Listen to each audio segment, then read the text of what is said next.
Sylvia and me. Sylvia and Sylvia me. and me. Sylvia and Sylvia. Sylvia and me. Sylvia. Hi, I'm Sylvia Beckerman, host of the podcast series Sylvia and Me, conversations with extraordinary, inspiring women. I'm Crystal Byrd Farmer. I'm a writer and speaker, and I work with intentional communities and the polyamorous community. Welcome to Sylvia and me. Crystal, thank you so much for being with me today. And I know you're at school, as you said, you're a writer, you're an educator, and your full name is Crystal Byrd Farmer, and you're an engineer turned educator.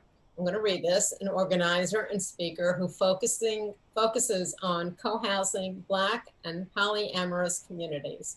You serve on the editorial review board of Communities magazine, and you're passionate about encouraging people to change their perspectives on diversity, relationships, and the world. And you live in Gastonia, North Carolina, where you are right now. The book that you wrote is called The Token: Common Sense Ideas for Increasing Diversity in Your Organization.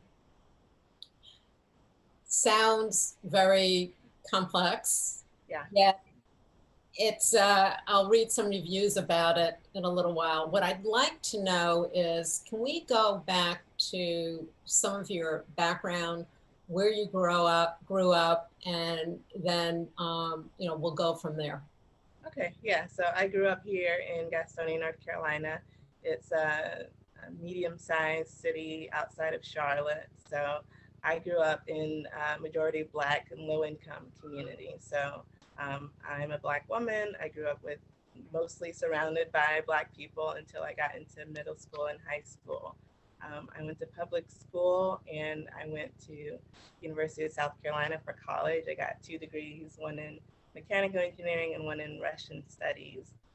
So I decided to go the engineering route, and I was an engineer for about 6 years until my daughter was about 4 or 5. She has autism and she needed a lot of care. And that's when I quit my engineering job, became a freelancer, and dived into the world of self-directed learning. So I tried to figure out how I could educate her without her being stressed out by traditional schooling. And that's how we got Gastonia Freedom School, which is a school that I founded and I work at. At the same time, I was exploring co-housing communities, which are a type of intentional community. So those are communities where people come together with kind of a shared vision, and they design the housing. They are involved in the process from beginning all the way to moving in. So intentional communities are something that's been around forever. If you think of like Oneida community in the early 1900s, all the way to the communes of the 60s, those are intentional communities. They look a little bit different nowadays, but there are still people who are seeking community. And what I found when I wanted to seek community was that most of those communities were kind of white and middle class and weren't a good fit for me. Well, one of the things that we will get into that in a couple of minutes, but one of the things I wanted to ask you, you talked about self-directed learning. Can you explain what that is? Yeah, so that's the idea that as children, we kind of learn things, on our own. You never have to teach a child how to walk. They start pulling themselves up, they start experimenting with their body, and they learn to walk mostly on their own. The idea of self-directed learning is that process continues throughout our entire lives. We don't need somebody to sit in front of us and say, this is what you need to know. So, if you think of kind of like kids growing up back in the 1800s in rural farms, they learned by working with their parents. They were milking cows, they were growing crops. They didn't sit down for 8 hours a day and read books. And so self-directed learning is all about helping children to learn in a way that's comfortable for them, in a way that they enjoy learning. And instead of having this kind of prescribed curriculum, in North Carolina, they call it the standard course of study.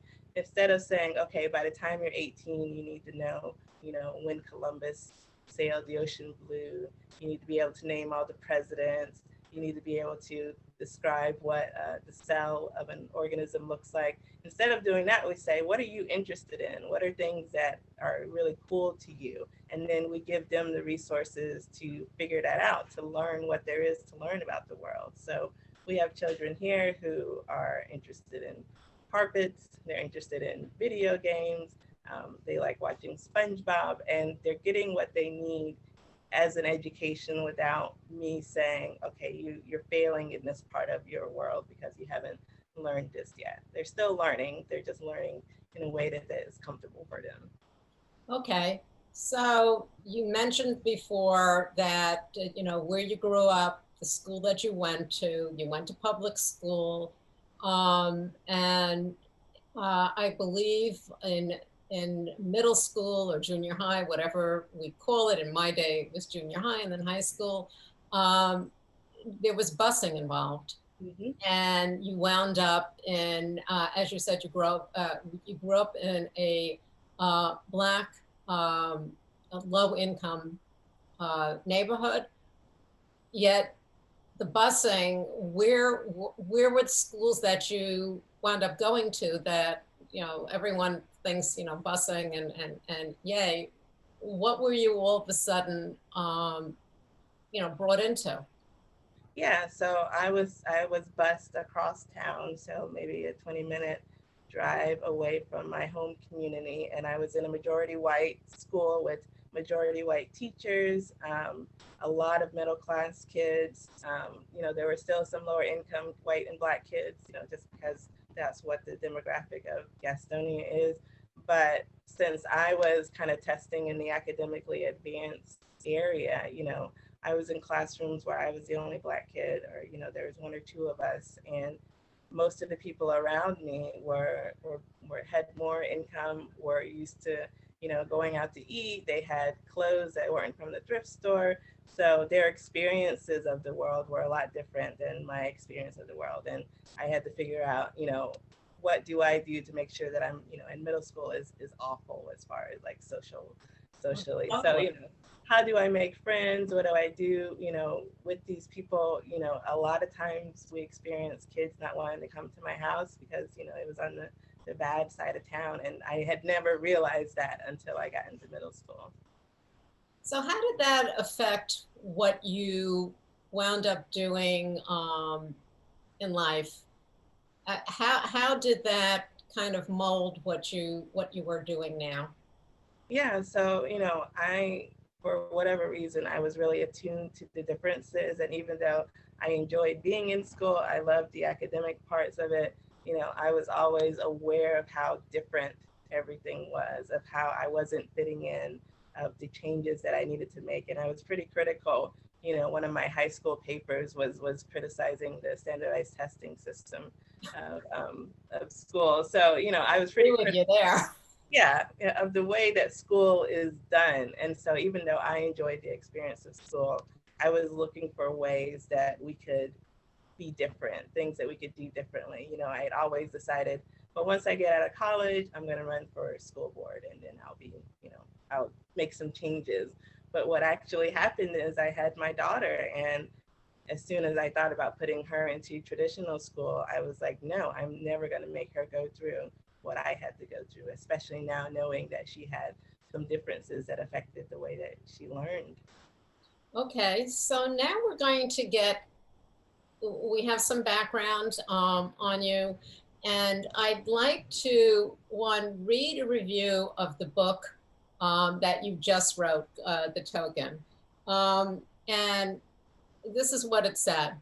This is the book that is going to save you from theory and guilt trips disguised as training or solutions to issues of equity and diversity. Crystal has brilliantly highlighted her personal experiences as a means of examining and learning how biases affect some Black women in particular, and many intentional communities across age and gender, among other differences. She then brings in the history and pattern of anti-Black racism in particular, and offers resources and conversation prompts to work through what she brings up in these pages. I found this book refreshing in its departure from scholarly research over real life experiences, which is what you talked about as far as school goes, feelings that words often fail, and so much more in terms of nuance and layers. I love this, and I'm grateful to Crystal for adding her perspectives to the conversation about relationships and diversity without apology, with no problem being dynamic and human in her approach. Says a lot, and it says a lot about the fact that what you just talked about, you put in this book. So the first thing I'd like to ask is, why the token? Why that terminology? So I think that's something that people can kind of identify immediately when they think of a token. They think, okay, somebody who is representing something.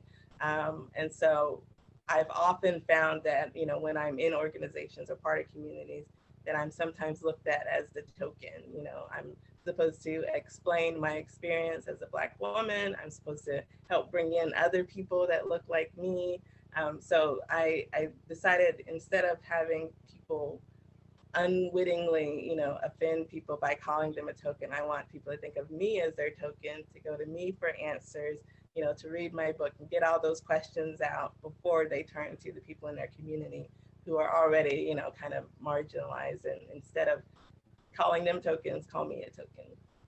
And I've heard you say that you've written this book not for people who have no idea or no acceptance that there are, you know, differences, that there are exclusions, that exclusivity does, you know, does exist, that you're looking for people, that this is a book really for people who realize some of the biases, realizes the exclusions, realizes what's going on, and want to figure out how to be an inclusive society.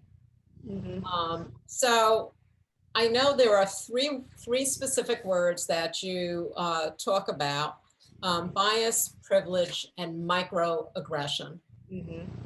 Can you talk about microaggression? Let's, you know, a lot of people have not really heard that word before, and what do you mean by that? Yeah, so microaggression is an act or a word or actions or speech that pulls somebody's identity out and recognizes their identity in a way that sets them apart from the rest of the group. So if I'm a Black woman and I'm in a majority white group, somebody may say, "Oh, I love your hair."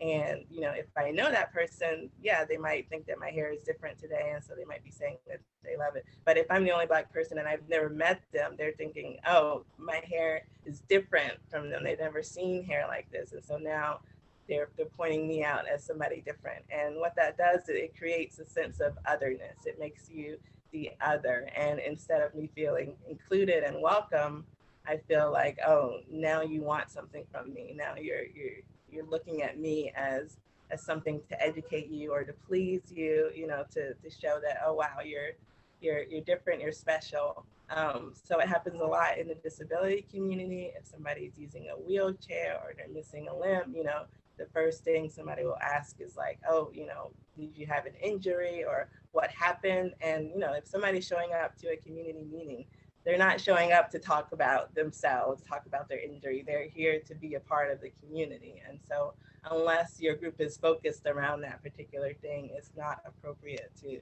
ask about that. So microaggressions are a hard thing because people usually have really good intentions. They're really, you know, trying to connect and trying to be friendly and welcoming, but when they're pointing out something that's different about a person, it can be harmful.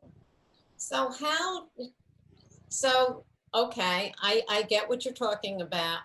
How do you start changing that culture? How do you start changing, you know, that society? What are some of the things that people can, because it's almost as if you have to really think about it, because for some people it just comes naturally. They don't, in essence, really mean anything by it, or they don't think they do. And so, what do you suggest, you know, people to, you know, can do? And I know you talk a lot about organizations. It's not specifically for, people just out in society, but it's organizations. And from that, they could bring it into their personal life. Hmm.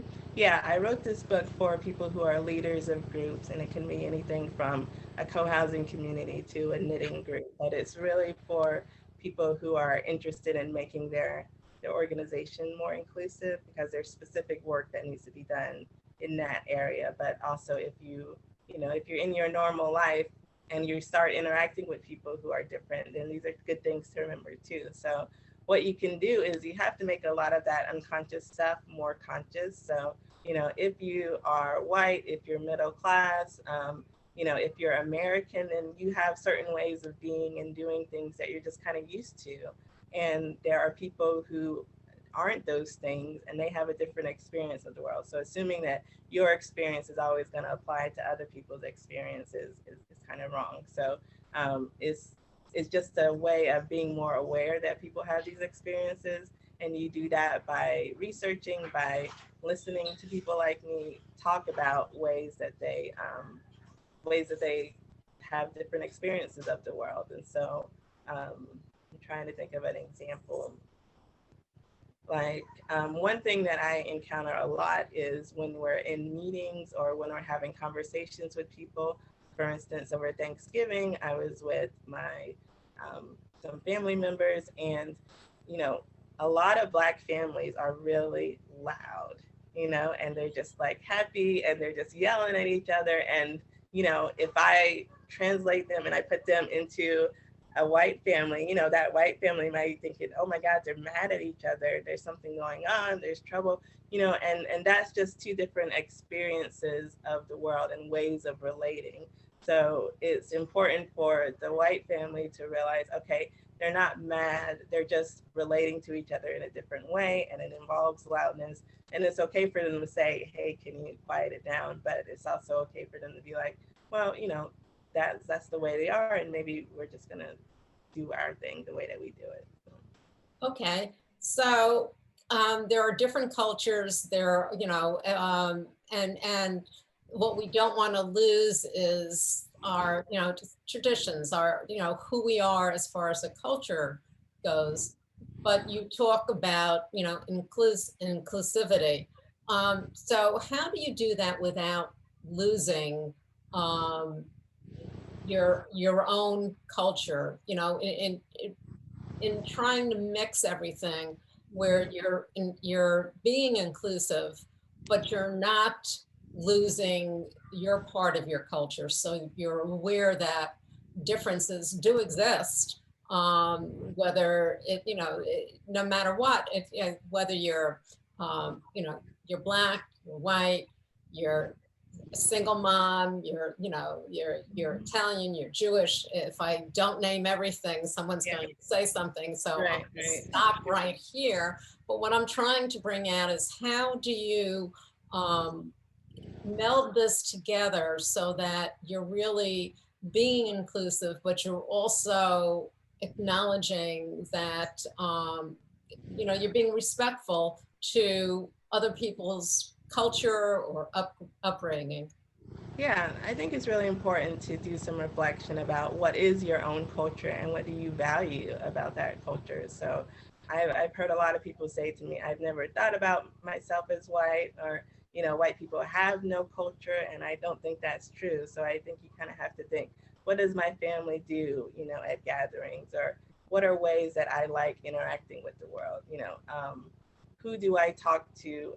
How do I talk to? What kind of rituals do we have as far as greeting each other or saying goodbye, and really saying what of those are really important to you? And then when you bring it into an organization, what is our organization's culture? What is important for us to do to stay connected to each other? And then that's when you know what those things are that you value, you can say, this is what we want to keep. And now we can start looking at other ways, other practices of doing things, and we can bring those in. So there's a resource that I have in there by Tima Okun, and it's called White Supremacy Culture. And it points out a lot of things that are part of this kind of white middle class, standard American culture. And some of those things are okay, and some of those things are harmful, like perfectionism. She calls it worship of the written word is something that, people value in this majority culture that we're in. And so it's important to think about those things and think, okay, is this really bringing value and worth to our group, to our lives, or is it something that we can change? Okay.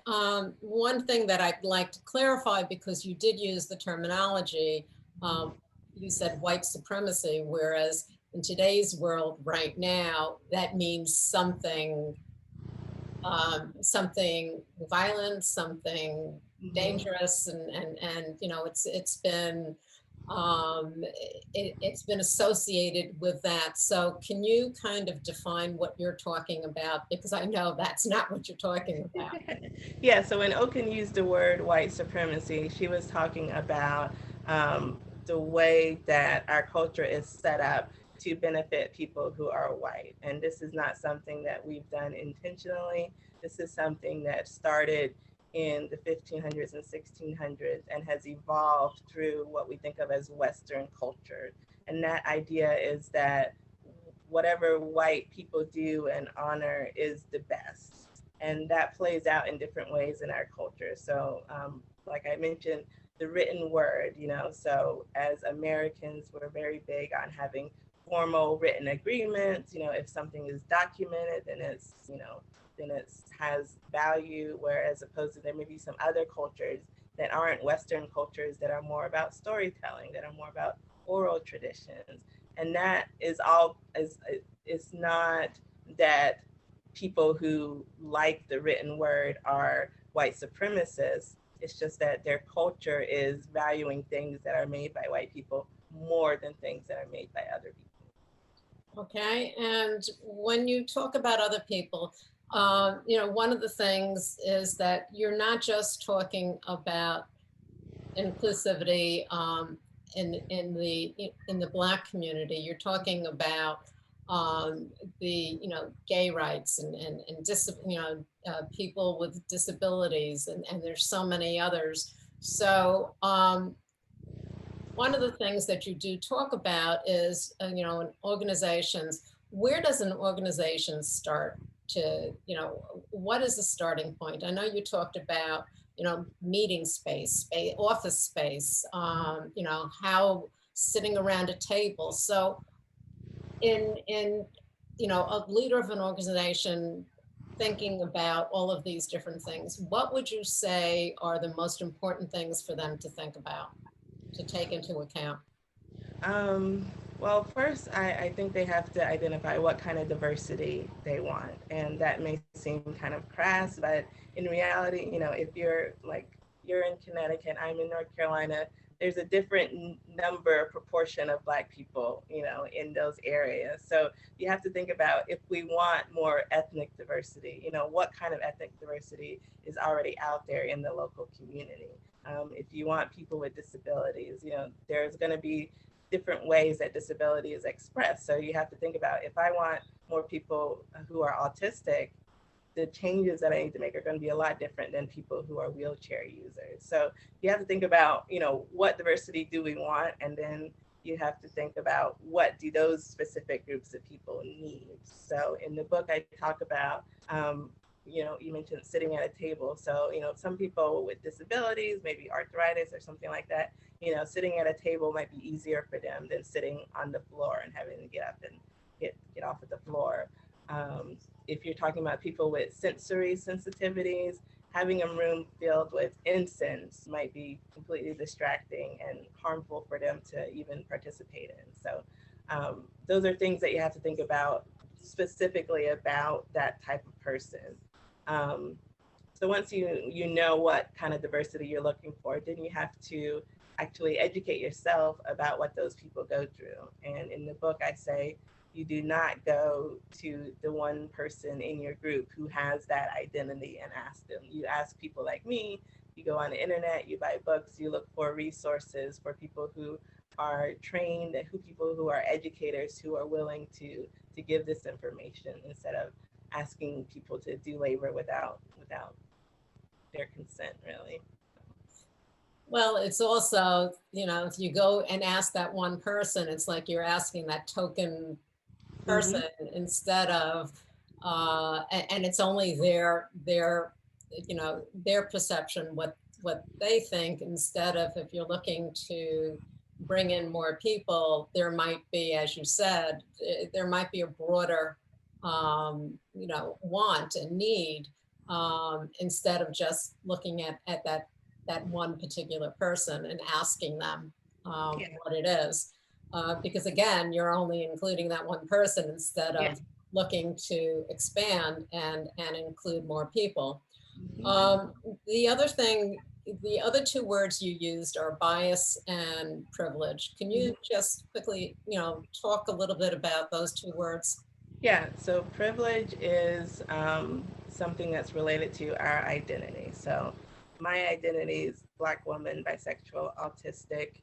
I have other disabilities. So my identity is just who I am. It's not something that I wanted. It's not something that I can change easily. It's not something that that I picked off from a shelf. So with identities, we have privilege associated with them, and privilege is not something that's individual. It's something that comes from this culture that we live in. So in America, people who are white have more privilege than people who are Black. People who are able-bodied have more privilege than people with disabilities, and that's not anybody's fault. And if you have more privilege, it's not that you are, have a completely easy, carefree life. You're still gonna have difficulties. You're still gonna have to do things that, that normal people, regular people do in their lives. Privilege just means that there are some parts of your life that weren't harder because of your identity. And then bias is also related to identities in that we have these subconscious assumptions about people, and it's not our fault that we have them. It's just that they're there. They're trained into us through society. So when you see a person, you're automatically kind of categorizing them in your brain, because that's what we need to do as humans so that we can kind of get along and continue surviving. And so some of those categories are going to be harmful. Some of those assumptions you make are going to be wrong. And we just have to be more aware of the assumptions we're making. And especially if those assumptions are going to cause us to exclude someone from community or say that they're not a good fit. Well, I'm glad I like your definition of privilege, because people use that word, again, it's a word, and people use it in such a different way, that they think, they use it where, this person is privileged, and they just look at certain aspects and figure they've never seen anything, nothing wrong has ever gone wrong in their life. They've had a perfect life, and who are they to say anything, because they're in the privileged class, or whatever we want to call it. There's a saying that you have, get it in the air. What is that all about? So that's just elevating all of these ideas about identity and putting it into your everyday talking and your consciousness. Because what I found is that if people are kind of comfortable in their community and they like what they're doing, they like who they're around, they never think about these differences that people have. So if you're in a place and you're part of the majority, then you never really think about what people who are in the minority are experiencing. And the way that you start thinking about that is that you start bringing it up, not just when that minority person is in the room, but when you're among people who already look like you. And so for white people, that means talking about race and talking about racial injustice, talking about bias that they might have. And it requires a little bit of vulnerability, because what I've experienced is that white people aren't always comfortable talking about these things, but I feel like it's a duty to talk about it, because you're never going to kind of get past it. You're never going to be better about it if you're not talking about it. So it's important to say, hey, I'm white. These are things that I recognize that are part of me being white. And maybe I have some biases that are good. Maybe I have some that are bad, but I just recognize that that's part of my life as a white person. So, well, can I ask you a question that kind of on the flip side? Does a Black person have the same kind of thoughts or needs to talk, to when they look at white people, white population? Do they need to talk about it? Well, not talk, but the same thing that you were talking about, Yeah. white people realizing, that biases. Mhm. Does it go towards other cultures? And we can take, Black people, people of color, and Mhm. Absolutely, yeah. So Black people also have biases. We have privilege in certain areas, so we need to be just as aware of what those are. What I found is that in majority Black communities, those conversations are already happening. So there's already people who are kind of comfortable enough to joke about, like the stereotypical white person or the way that Black people treat, newcomers to the community. So, there's already kind of that consciousness a little bit more in Black communities. They still need to do that work of keeping that going. But yeah, there's definitely a little bit more of that work being done. so that's a commonality right there. Mhm. Some, yes, more so than others, but what I like is that you brought up the fact that it's not just one-sided. It's Right. people getting to, and it's the inclusivity, which is the whole, reason behind what you're doing and the book you wrote.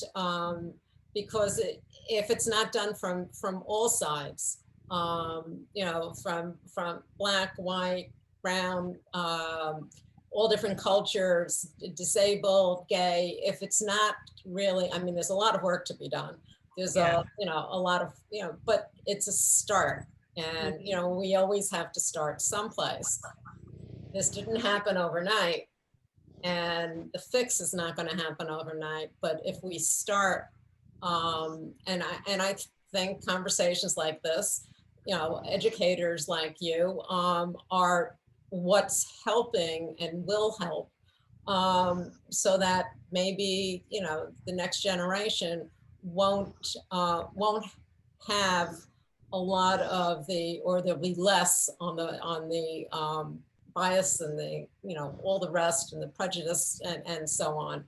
Yeah. um, your book is, again, it's for people who know that something exists and wants to do something about it, not for people who don't even accept the fact or don't even realize. Yeah. That's a whole different story.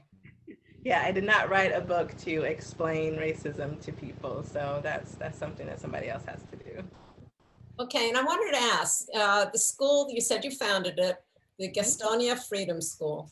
Why is it called that?